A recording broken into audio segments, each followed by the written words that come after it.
The most important thing, as I said in the beginning about this journey, is that the Prophet ﷺ said, whoever performs Hajj for the pleasure of Allah, and this is very important, our intentions should solely be seeking the pleasure of Allah.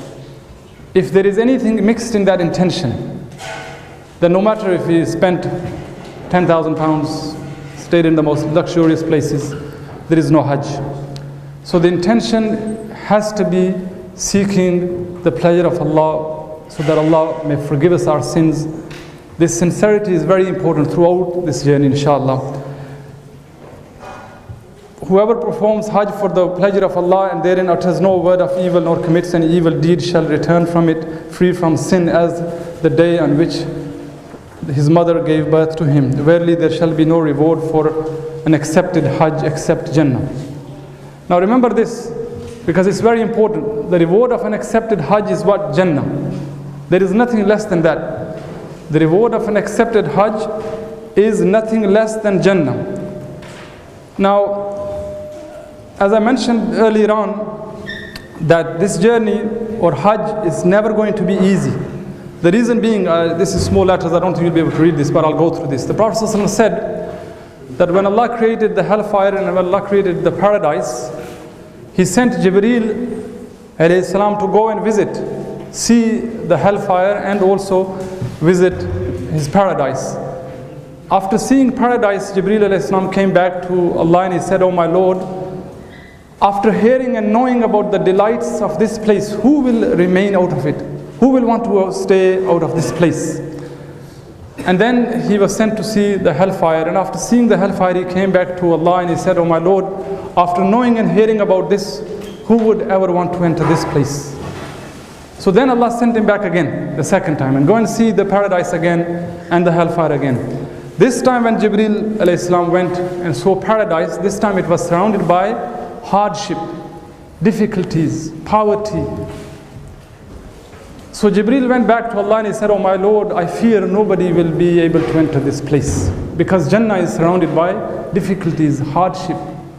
And then he sent him to the hellfire, and this time hellfire was surrounded by ease, luxuries, lusts and desires. So Jibreel went back to Allah and said, "Oh my Lord, I fear nobody will cease to enter this place." So from this narration, if you look at what Jibreel saw, and the Prophet ﷺ has told us that Jannah is surrounded by hardship, and the reward of an accepted Hajj is nothing less than Jannah. That reward we ain't going to attain unless we go through that difficulty. That doesn't mean we're going to put you through that extra difficulty. The difficulty that can be removed from any aspect of any journey or in your life, then it should be removed. But this aspect of the difficulty will never be removed from Hajj. If you look at the early generations, when they used to travel to Makkah on foot, horseback, camel, and they used to travel for years and years, their endurance was greater. And they were able to make Hajj and go back after traveling so many years, maybe a year from Pakistan or maybe India, less or more. Now we travel within 6 hours from London, we're landing in Jeddah. And maybe within the next hour, 6 hours, we're making tawaf and umrah. But the difficulty, believe me, I find the people feel more of a difficulty now than maybe the people of the past. And why? Because those people were tested greater, because Allah might have given them greater endurance, greater patience. And for us, maybe it's less now, our endurance is less. So when we go there, you find even though our journey is cut down to 6 hours, we travel on, planes, luxury coaches. Well, they're not so luxury from the airport, but air-conditioned hotels. But despite this, believe me, you'll find that the people will be suffering from anxiety and stress, and you'll see this, inshallah, over there. But if you can maybe go through this aspect of this journey where you prepare yourselves properly, inshallah, we will hopefully, and we pray that Allah protects us and saves us from that aspect, which people go and they're not protected, they're not prepared for this journey. So, difficulties to expect. Jeddah airport, as soon as you land, you'll find that it's a completely different world. It's not only very hot, the process that you're used to getting through at airports and checkpoints or maybe offices here is very different. People do things the way they want them, not the way we would expect them to do things. Delays in checking in hotels, and I'll go through the details later on. Delays in checking into hotels because people haven't checked out, the ones who were supposed to check out before us, so they're delaying us, for us to check into hotels. And they're delayed because their buses haven't arrived, so they don't want their group waiting outside on the footpath, so they're not checking out until the buses come. We're sitting there, we want to get into our rooms. They can't give us the keys because a group hasn't checked out. And they're all guests of Allah. And you'll find one or two things with the Saudis, that they really understand this aspect. Even though you might experience something with somebody that isn't very good, but in general, they know how to honor and respect the guests of Allah. So they won't go and pull the people out of their rooms until the buses have arrived. They'll probably be using this hand symbol, patience to us. So, and leaving for Mina, when we get from Mina to Arafat, it's also another problematic day. We'll go through this anyway later on. Leaving Arafat to Muzdalifah is a difficulty. Getting to the remains on the 10th of Dhul Hijjah, which is the Tawaf al-Ifadah day, is a very difficult day. But anyway, we'll come to this inshallah. So there's a lot of difficulty in this Hajj. Even though, mashallah, the planes run on time, we'll have our hotels, we'll have our rooms, we'll be given, the same number of people that maybe, you've signed up for. In that sense, inshallah, you'll find, inshallah, that what we promised, we will be able to deliver that, bi'znillah. But in saying that, the difficulty isn't going to be removed. Leaving home, one of the things you must leave back is your watches. Because over here we used to looking at the time. In Saudi, there's no, and during Hajj, there's no concept of time. What time's the bus coming? We don't know. It's because it's stuck in the queue. How long is the queue or the traffic jam going to take to clear? Allah knows best. So the concept of time is only going to make us more irritated. So I really seriously mean it. Leave your watches either in your pockets, take them off your wrists. Also leave home 3 questions: when, why, and what time. What time already mentioned. These 3 things we have no answer to. Why is that man sitting there and we're sitting in a queue? Somebody is not feeling so well, he should be checking us out at the airport. We want to get him to a doctor. Why isn't he dealing with us? We don't know. This is how they are. You get to the hotel, it's the same again. You get to any part of your journey, maybe when the hotels, when it comes to our dealing, we can maybe take somebody straight away in a taxi, take them to the hospital. That's a different matter. But when we're under the mercy of Allah and somebody else, or those people who are basically doing the administration work, then we don't have a say in that. And life will be a lot easy if you can remember not to ask when, why, and what time. And this symbol you're going to see quite often. They'll just say to you, patience. We have road rage here. People fighting and getting out and even shooting one another. In Saudi, they'll crash a car and they'll be doing this. And you'll find they're just laughing at each other. Very rarely you'll see road rage. And yet, if you look at the way they drive over there, you'll think we need to get out and beat the hell out of somebody. Because the coach is taken up into a small room, the opening of a car, and he's pushing in there. He's driving through alleyways that you wouldn't expect to drive your cars through, and a coach is going through there. There's no road rage, very, very little, it's only hand symbols. Be patient, patient. Patience is something that is required in abundance. All of this journey is to do with our improving of our character. And you'll find that all of this journey is an opportunity if we really built up on it. Because traveling actually brings out the true self. You'll find people who have very good characters, their characters will improve. What they will do is when there's a difficult time, they'll be there to help you. They'll be asking us, brother, can we do something for you? There'll be another person who's very emotionally, maybe disturbed very quickly, detracted from, very quickly, gets agitated very quickly. You'll find that person will start to get angry very quickly.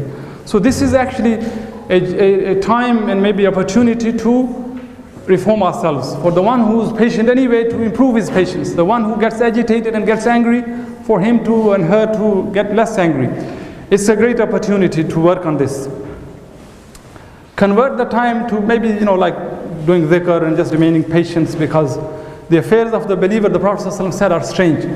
When it's a win-win situation, whichever way you go. The Prophet ﷺ said, if something good happens to the Muslim, to the believer, then he gives shukr to Allah and as a result of that Allah rewards him. And if something Allah tests him with and he remains patient upon that, Allah rewards him just as much he would reward the one who's given shukr. So either way, if there is ease going through Jeddah airport, alhamdulillah. If they told us to sit there and they're not doing anything and they're not letting us out for 6 hours, alhamdulillah. Because beyond that, there's nothing that we can do anyway. Right, what you will need. The first thing was the basic toiletries. Your basic toiletries are your odorless soaps, your toothpaste, your toothbrushes, your others, whatever your personal needs are. A rucksack is a very handy thing. A medium-sized rucksack, not too big, not too small. This becomes very handy when you go to Mina, and if you want to carry stuff between Arafat, Muzdalifah, Mina, then rather than carrying things in your hands, the rucksack is easy to carry. It's less tiring, and you lose it. It's less of an opportunity or a chance to lose that. Whereas if you're carrying something in your hands, you sort of tend to leave it, and you forget about it when the bus comes. A comfortable pair of sandals. Now, you don't need to be Timberland, but something comfortable, because during Hajj it's all walking.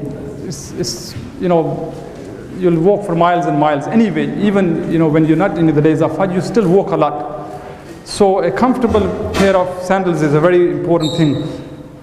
Now, don't let me put you off the flip-flops. If somebody thinks that flip-flops are the only means by which we're going to do it, then no problem. But we highly recommend sandals, because flip-flops, people when they're making going in and out of the masjid, people step on the back of their slippers, either they'll snap and fall, and a lot of accidents have caused because of that. String bag, slipper bag, this is already provided. I think some of you might have gotten, most of you. If there's somebody missing, we should be able to provide them at the airport, inshallah. This is to carry your slippers and maybe small things into the haram when you go into them pray, because you carry your slippers with you. If you leave them outside the haramains, you'll find they'll be swept away. There's a mountain pile of slippers and sandals that they just sweep away if they're left outside. There are plastic bags that they provide in Makkah now, but still sometimes they're there and sometimes they ain't. And these are quite useful. Also, they're quite useful for your companions. If you get separated in a crowd and somebody's wearing that on the back, they have a reason. And these color codes are also they have a reason. You have colored white cards on some of your passports, and white bags and white tags. They also come handy over there when you're traveling in buses to keep an eye on where your luggage is gone. Vaseline, I'm going to come to that later. A few pair of clothes for if you're not going to be wearing thobes over there. Don't take too many because of extra luggage, but if you're going to be buying thobes over there and wearing thobes, then you might as well just buy them from there. And we'll give you advice on that, how much they cost. That's the extra bit. Cardigan, it's only for the way back. When we come back, sometimes it's cold, and after a long tiring journey you do tend to feel cold. Small pair of scissors, this is for the sisters, because after making the Umrah they need to remove the edges of the hair, and this should be done in the rooms anyway. The Qadhi will go through that, but it comes handy over there, because the scissors you buy in Saudi Arabia are made in China, and you know what I mean when you see them. They don't cut hair. A nail clipper, safety pins. You can get these things over there. There's nothing that you won't be able to buy over there, but the quality is quite poor. By the time it reaches home, you might have the clipper broken. A waist belt, it's an optional thing. People wear it over the haram just for the safety as well. The safety pins are also to basically feel secure, because when people are in ihram, they're always feeling a bit insecure. So it's permissible to just put a pin here, there, or just put a waist belt which carries your money in it over the bottom piece of your ihram. Prescription medicine, don't forget this. If there is anybody who's on prescribed medicine, regular medication, then they should get the medicine. Also, if they think that they need it over there, then get an extra prescription for over there. Smartphones now, it doesn't necessarily mean you need to have smartphones, but the smartphones are quite handy because they save you a lot of money. If and where in Saudi, in Makkah or Medina, they have Wi-Fi, then you can use Wi-Fi to call on FaceTime. It's free. It's free calls from there to wherever you call, as long as they have an smartphone. So the other phones, because they don't have this on that, the Seems that I think the rate is quite expensive at the moment. I mean, we haven't used it for quite a while, but I know it's quite expensive, especially if you're going to be making regular, calls back. All sharp metals, remember all these things that we mentioned, they should be checked into your luggage, because they won't allow you to take them, check in, with you in the plane. They have to be checked into in your luggage that you check in. Also, if there's any sort of, syrups, tubes, liquids, to be checked in also. In the 2-week package,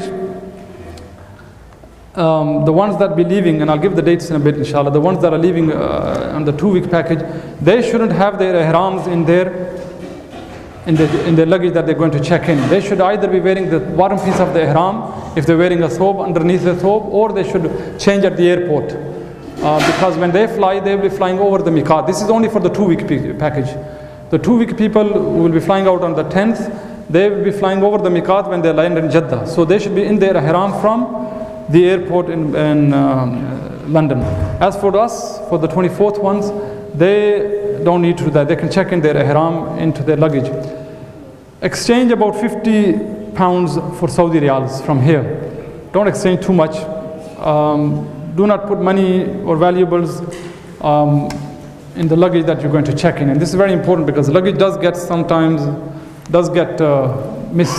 misplaced, lost. So you don't want too much of your thousands of pounds in that. Keep your ihram. This is for the 2-week one. Even carrying money in Saudi Arabia, when you carrying it, if you're carrying it with you, I mean, the 5-star hotels, even the 4-star hotels have a safe in the rooms. You can actually leave your valuables there, and they're quite safe. With the below 3-star, there is a danger, but with 4 and 5 stars, they're quite safe. But in saying that, it's personal responsibility. It's personal responsibility. But the money that you do carry with you, don't carry them in one pocket. You hear these stories about pickpockets. They do exist, but a lot of times people lose money as well. And sometimes people don't want to be embarrassed by saying they've lost it, like me. And I lose it every year. I lose my phones, I lose my money, and I'll put my hands up, I've lost it. But sometimes you get people saying money was taken out of my pocket or this, and they do exist as well. Money does get stolen as well. Luggage tags, they must be on every piece of your hand luggage, or the luggage that you check in. Every piece that you have a luggage tag on it. Not that the address would bring it back to you, but it's very easily, if you left a carrier bag and walked off, the people walking behind you, they'll be able to identify the luggage tag, and they can always pick it up, and so they know it's a sunnah toes, a piece of luggage or handbag or plastic bag, wherever the luggage tag is on. It's a very important piece of paper. Luggage does get, especially when you're loading up on the buses over there, it does get damaged a lot. Again, it's something that really is irresponsible of the people who work there, but that's how they are. And it occasionally gets lost as well. And if it does get lost or damaged, then it's Qadar Allah. Last year, my suitcase twice actually got broken. I had to buy a big bag from there. On arrival at Heathrow Airport, Sunnat was, get yourselves checked in, see one of the volunteers. He'll be checking you in, and if there's anything, he'll be stapling your drafts to your passports and anything else that you need. This is for the 2-week one. Wear the bottom piece. This is for the 2-week one. Don't, for the 3-week, forget that. Process of staying together with the group starts here. You are required to retire early. Now, traveling in a group is not easy. And it's very important that people are considerate of one another. Sometimes you find, we say we leave in 40 minutes, and then at the 42nd minute, somebody needs to go to the toilet. There is a person who needs to go. He needs to go at the 42nd minute. But then there's a person like me who's just remembered now that I'm going to be traveling for 2 hours. I might as well just go and use the toilet. You're going to be holding up all the group. And over here it might not matter much, but in Saudi it will mean a lot, because if the bus is there and you've gone to the toilet, they might just, when they count the people there, to be loading up, and the 2 people are missing. Okay, the bus has to go back because your people ain't here. Then that bus might have to go back to the back of the queue, and then it would take another maybe 2 hours before it comes there. And it happens, when you're loading, especially from these hotels in Bayt al-Abraj complex, where the buses are only allowed underneath the loading bays when they see all the luggage outside and also the people waiting outside. Then they allow the bus from the entrance to come in and load up. Now, if they see some of the luggage is still being brought down and the people are still not there, maybe there's a 50-seater bus coming in and there's only 20 people, then the bus has arrived to the front of the queue. Now the bus has to go back to the queue. The bus is sent back to the queue and then the people are still waiting. So, and there is nothing that we will be able to do, in order to make anything easy from that. If the bus now has gone back, it's going to come back again on its time after the queue. So it's very important that, these things are taken into consideration and people are considerate, because it will hold everybody up. Please make sure you board the planes. It has happened, once or twice. Actually, once somebody was waiting there, having coffee, waiting for one of the tour helpers to come and call him to come onto the plane. In fact, somebody did come from they made an announcement, and then I think they were about 15 minutes late. When they got onto the plane, they said, we thought somebody was going to call us.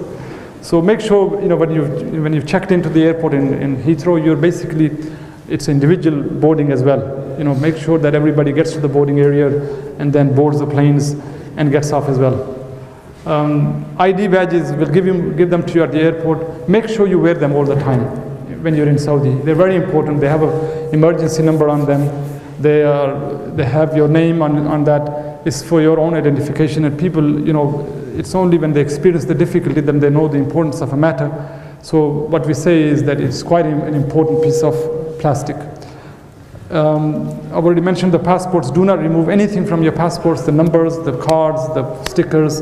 They serve a purpose. You'll know when we go there, because let's say for the card, you might ask, what's the card's purpose? There are two purposes. One, it's a color coordination that we do for the buses and checking over there. Also, when the passports are taken to the passport office, they're looking after, let's say, 20,000 passports. With our cards, we easily are able to identify our passports when we go there, because the passports are locked up behind sort of these, what you call these metal bars. And we can identify our passports, even if there's one missing and fallen somewhere, that this is our passport. Even at the airport, it comes quite handy with the card on it, a yellow or a blue or white card anyway. The drafts will be stapled, they'll be given to you at the airport. Now this is very important. When you come to Jeddah, when we land in Jeddah, make sure you don't walk out of the airport. You go, first there'll be the normal counter that you go through, where they look at your passport, stamp your arrival. Then you go through another process where they will be putting on stickers, taking off stickers, putting on papers on your passport, stapling it together. Make sure somebody takes your draft off. But actually somebody will take the draft off. It's only going to happen if you don't go through that. Sometimes people come out and they just walk out, thinking they've gone through the normal immigration that they've seen in England. But if you leave your draft on and you walked with the passport, they won't let all the group move until they've recovered that draft. They know how many people were in our group, right? And they'll count the drafts until relevant departments get their money. All the group's going to be there. So let's say we were able to get out of the immigration within an hour, and we're ready to board the bus, and the bus is there as well. And this is quite fortunate if that happens in 1 hour, but that draft's going to hold all of us back, because they're going to look at the drafts and one draft's missing. It happened last year. We were held up for about 2 or 3 hours just because of that one draft. So it's very important that through the immigration, through the noble counters, then the next bit, you collect your luggage, and then the next bit, make sure that you go through the normal counter. It's, they'll be taking past stickers, putting stickers on, stapling things together. It's an important part of the immigration, which you'll probably understand when you get there. Right. Transport. All your transport in Saudi Arabia is paid for. That draft that is stapled to your passport is paid. So when a bus doesn't come, it's not, don't think that we haven't paid for it, because that money has been paid in advance. The only, charges that the Saudis charge you, the government, is that draft money, and that draft includes your internal transport. It includes your tents in Mina, the ACs, in Mina tents, the transportation, from Makkah to Medina, Medina to Makkah, from, Makkah to Mina, and Mina to Arafat, Arafat to Mina. Now this is all included. So when buses don't turn up, or they're not mashed up, or they're camels, it's not because we didn't pay for them. They've been paid for, it's just that that's how they basically have sent us. Now, so therefore, when we do suggest that it's better to walk, it's absolutely because of no other reason except that it's better to walk. It's easy, it's better, it's enjoyable, and it will save time. It won't be because of any other issue. Bus drivers, the non-Saudis, very uncooperative. A person seen collecting, sometimes they cooperate with better if they see that there's a few people collecting a riyal or two and they know we're going to get a tip, then it works. But that's very occasional. This is your Saudi Hajj terminal, the Jeddah Hajj terminal. This is exactly a picture of the Hajj terminal. And the Saudi Airlines flying over with the shadow. This airport process, the immigration process, by the time we get onto the bus could take up to 8 hours. It could be 4, it could be 8. It's something that is beyond our control. All groups, regardless of how much they paid, who they were traveling with, what tour operator, how famous they are, it doesn't matter. They have to go through the same process as everybody else. Now, this is very important. Don't drink any tap water. This is very important. The tap water is off limits. It has to be bottled water, mineral water, because the tap water is ocean water there. Only make, for wudu and washing up. It'll be very hot. Immigration is very slow. Queuing system is poor. Individual immigration. Collect your luggage. Outside immigration. Once we pass through that, once we come out of the immigration, once they've taken off the drafts and stuck all the papers on, then come and you'll see the Sunnah tours helpers will be there. Now the groups will be given designated areas. They look like this. Actually, this is what they used to look like, and they're still part of the airport. They're a bit better now. I couldn't find any better pictures of the recent years. They're all color coordinated. The reason, I never, people used to complain, and there are still a few digital screens there, telling you the information that you normally get at the airport. And I used to wonder, why don't they put this, these screens everywhere in Jeddah airport? And then, why is it color coordinated? Why have pillars got numbers on them? And actually, a few years back, we realized that actually most of the people, if you look, actually are not European that travel for Hajj. And most of these poor people don't even know, they can't read or write. So for them, it's color coordinated. The only way they can remember which section they're supposed to go in is by the color. And even now with the new, sometimes we look at, when we arrive in Saudi Arabia and we think these people, they're not very hospitable, this and that. To be honest with you, if you really look deep down, they do a lot. It's only a matter of understanding and appreciating, and you appreciate only when you when you get to understand things. So, we could end up in one of these places outside, and we could be there for quite a few hours. So make yourself at home when you're there. You can actually go and get some drinks, food to eat. Make sure you familiarize yourself with the area. It's very important, because this is another important part of this journey. That whenever you come to an area, make sure you know where you are. When you start to move off, keep a sense of direction where you're going, because it's very easy to go somewhere. I want to go to the bathroom. You go, and when you come out of the bathroom, then it dawns upon you, right? Where am I supposed to go now? And this happens a lot, especially in Dhul Hulayfa, when we're coming from Medina to Makkah. People have gone into the masjid to put on their ihram. They come out now. Oh, subhanAllah, where's the bus?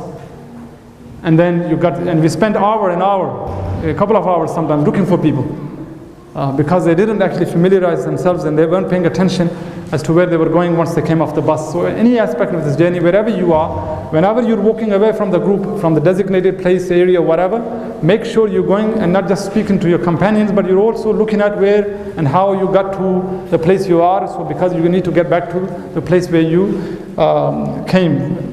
Right, actually, the shower facilities, bathrooms, washrooms are quite good at the airport. And before we leave, use them, even if you don't need to. Because there is no Leicester services or Watford gaps. And you wouldn't like some of the services and the facilities and the so-called service stations. Very important to keep together, no unnecessary exploring. We try and accommodate the brothers in the front of the buses and the sisters at the back, because it's a lot easier than to be just sitting in mix. But there is allowance and exceptions for if there is a case. So inshallah, please try and observe this, because it's part of our religion. Drink plenty of water as soon as you arrive there. Drink plenty of orange juice. Do not drink any tap water, mineral water. Avoid fizzy drinks, even though we all love fizzy drinks, but they dehydrate you more. Drink a lot of water, because we'll talk about that in the medical advice anyway. Don't expect washrooms from Makkah to be as good. We already mentioned this. Now, normally from Makkah, once we pass through the immigration, from Jeddah airport to Medina, it normally would take about 4 to 5 hours. But during the days of Hajj, it could be anything between 5 to 10 hours. Well, 2 to 6, this is Makkah. 5 to 9, Mr. Unai. Immigration to the hotel on the tour package took us 14 hours. Last year it took him 14 hours of the Qadhi. There are exceptional cases. You could end up, and there used to be a time when from Makkah to Medina was 20 hours, 24 hours. I mean, these are exceptional cases, 14 hours. Normally, now it's not too bad, but still it can happen. So it's better to be prepared, because there's a lot of checkpoints, traffic jams, passport offices, etc. Most coach drivers, we already mentioned. Airport buses. Now at the airport, they don't allow any good buses. There are some good buses, there are some bad buses. But they won't allow any private buses in the airport. They look like this, and they feel like this as well when you're sitting in them. They don't allow people sitting on the top of the buses anymore, but this is how crowded they become. This is actually not an airport bus, by the way. I couldn't find one like this, so I took this. This is an Indian bus. But anyway, this is actually how a bus looks like. And there's plenty of them. When we're delayed at the airport, it's not because the bus hasn't arrived. There's queues and queues and queues of buses. But if they don't turn up, don't worry, because there's plenty of, mashallah, the normal transport. This transport is still there. And it's probably one of the best transports, inshallah. After a tiring journey, you arrive at the hotel, as I already mentioned. There could be a delay because the group hasn't checked in. Be patient. This could take an hour or two, before they sort of checked all the passports, the paperwork, before they hand out the keys. And occasionally they do get some, rooms mixed up. There's a room that should have been a quad room, but they put 3 beds in it. There should have been a double room, and they put a single bed in it. It's occasionally it happens, but it happens. It's inshallah. It gets sorted out. just maybe let everybody else get their rooms, and then we'll come and deal with that, inshallah. Lectures in Makkah and Medina are quite regular, but in Makkah they're a bit difficult. We'll speak about that when we get there. And this is again, even in Medina, if they allow us the meeting rooms, the auditoriums, the conference meeting rooms, then we will hold them there. We'll have seating chairs. If not, then because it's a very important part of this journey, then we will have to make do with things. If they give us, let's say, a top floor hallway where we have to sit on the floor, we'll have to do it, because it's part of the journey that we have to keep each other informed. We have to basically give the information out. So then we have to make do with whatever facilities they make available for us. Now, room sharing, be considerate of roommates. It's very important. Don't just all of you wait till the time for azan, or the azan goes, and then I want to use the bathroom. There's 4 of people in per room mostly, and if we consider it, I don't think anybody has any problem. Males, it's not permitted for them to go and knock on the enter at any cost into the female room. That's why your wife's sharing a room with somebody else. It's not permitted at all to go into that room at all, regardless of what the situation is, unless the sisters of that room basically can accommodate that they come out and then you can go in. But please, this is very important, because it's not good for us to be telling people over there, because that telling bit we don't like. It's better that everybody knows this. Yeah, Jazakallah khair. Yeah, you got your families, you might have your daughter, sister, wife there as well in the room, and you think there's only one other person, but that one other person is the most important person, because that barrier should not be crossed, because that private area for the women is very important. And this is throughout the journey, whether it's in Makkah, Medina, Azizia, even when we're in Mina tents. It's not permissible for the brothers to look through the tents to call their family. There are 2 ways you can do it, either by ringing the phone and knock on the door if the phone doesn't get answered. And then the 3rd way in Mina is that we'll announce the name on the speaker will say the wife of such and such brother or the mother of such and such brother, can they come out. But at no time, please, it's very important that nobody should cross this. It's a red line. Last year we had Abdurrahman's mother, Abdurrahman Brown's mother. She was a new Muslim, and she said to me, Taj, I'm going to slap somebody because they're not preserving what they've been told in the seminar. And some sisters do get very annoyed with this. So please, we don't want to create a problem over there when we get to this. Right? I'm going to rush through this because I started 5 minutes late, so I'll take another 3 minutes, inshallah. Now, the most common problem. Okay, the brother gave you a riddle. What do you think is a common problem in Saudi Arabia when we go there? What's the most common problem that you can think of? Sharing rooms. In the aspect of sharing rooms, what do you think the most common problem would be? Getting lost? No, I'm talking about the room sharing.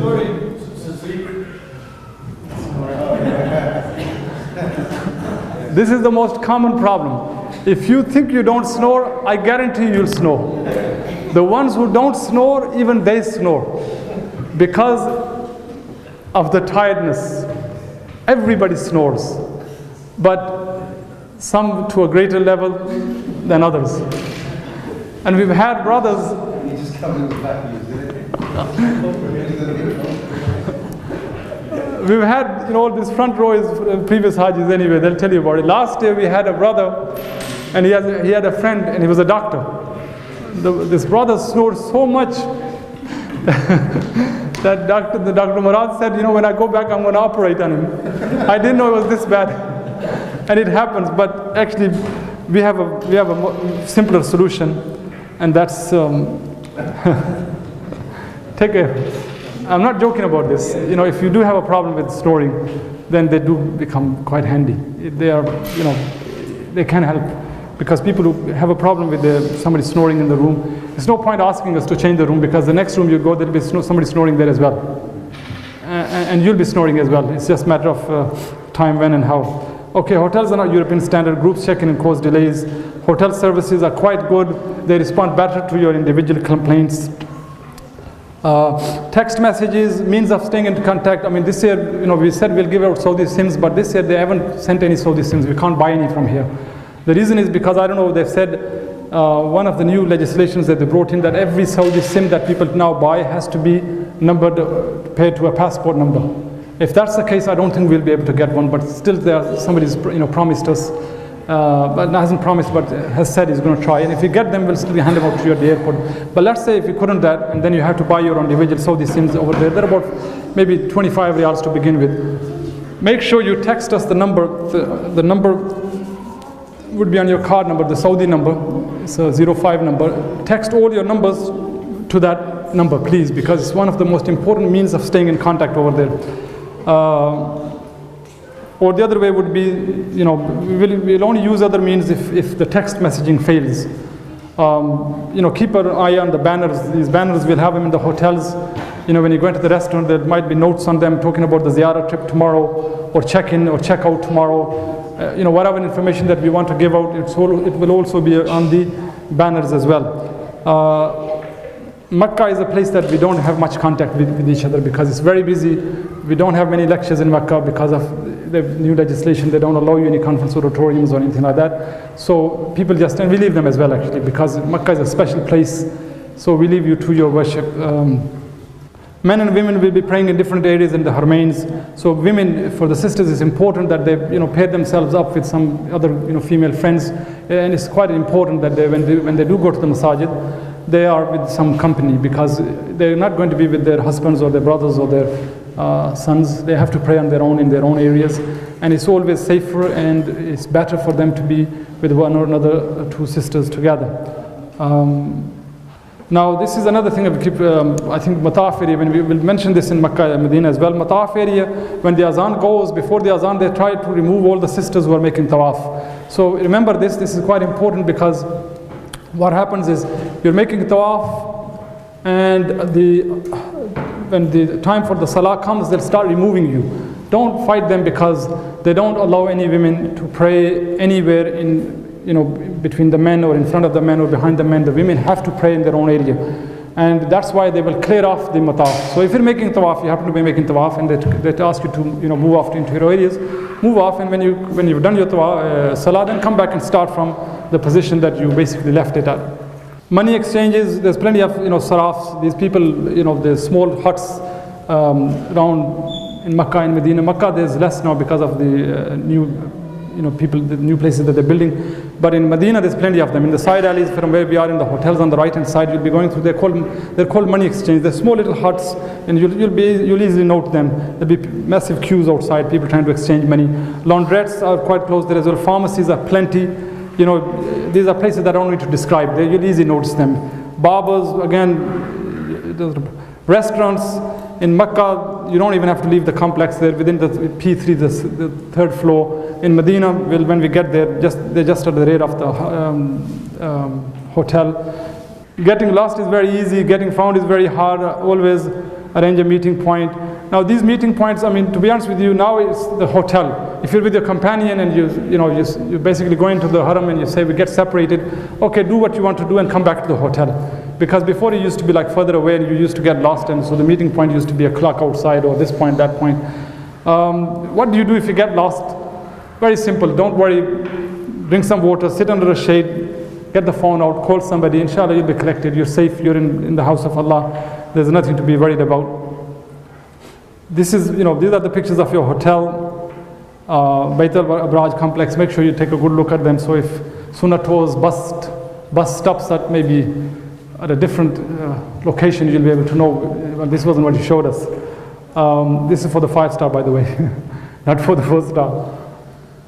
Zamzam water, drink as much as possible. This is very important. There's plenty of it in the masjid. Drink 1 glass when you come, and drink 1 glass when you come back out. Now this is the most important thing for me after Zamzam and my worship, and very important for another brother who goes on Umrah just to make Umrah, and the second reason to drink Tropicana mango juice.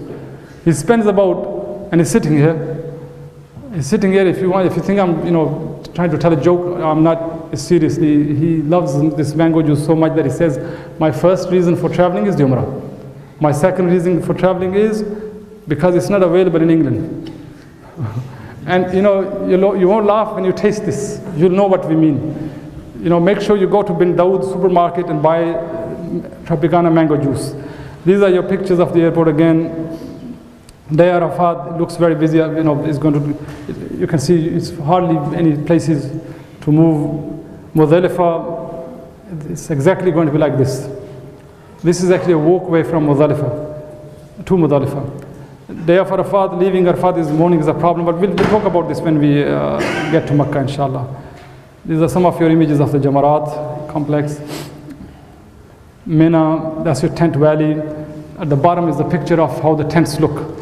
They're a lot more crowded than this. This is actually in the daytime, maybe most of the people have gone out. By the way, one thing before I mention, these tents are also the responsibility of the Muallim over there, the government. Occasionally, people face a problem like maybe the AC is not working or something else. Now, these responsibilities are solely with the Muallim, because they are the ones who've taken the money, and they are the ones, the government basically want to talk to. So it's their job to sort those problems out. And it's sometimes very hard to get everything sorted out if things do start to break down. So we have to be a bit patient with them if that happens, because it's Mina, and Mina is very hard anyway. This is the streets of Makkah when you're coming to Makkah or going out of Makkah after Hajj. Well, this was a picture of a saraf actually. There was a money exchange there, and I'm going to finish with this now. This is your Bin Dawood supermarket. It has everything. Remember this name because this is the first thing that you probably need when you get there to buy, your basically anything you need. It's just below the hotel in Makkah and Medina. Bin Dawood. It has everything in it, and so you can see the sign as well. You can't miss it.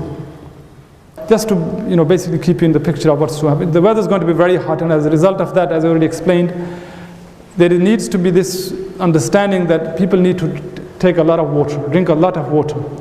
Even when you're not out, because of humidity, you lose sort of, your body temperature goes up and your clothes, you can see the moisture in that. That's still, taking the water out of your bodies. It's very, very important that this drinking of water is something that people take very seriously. Carrying water all the time. When you're going out of the hotel, carry a bottle with you. When you're into the haram, drink a glass of Zamzam. When you're coming out of the haram, drink another couple of glasses of Zamzam. It doesn't harm you, but in fact, there is benefit in Zamzam. The Prophet ﷺ said, Zamzam is for the reason the person drinks it for. So if you got an illness, disease, or you got a wish, then the means and the ways of drinking Zamzam is that you praise Allah, Alhamdulillah, Surah Fatiha, then you send durood on the Prophet ﷺ, and then you ask Allah what you need is, and then you drink Zamzam. And then after that you do the same, you praise Allah, and you send the salutations on the Prophet ﷺ.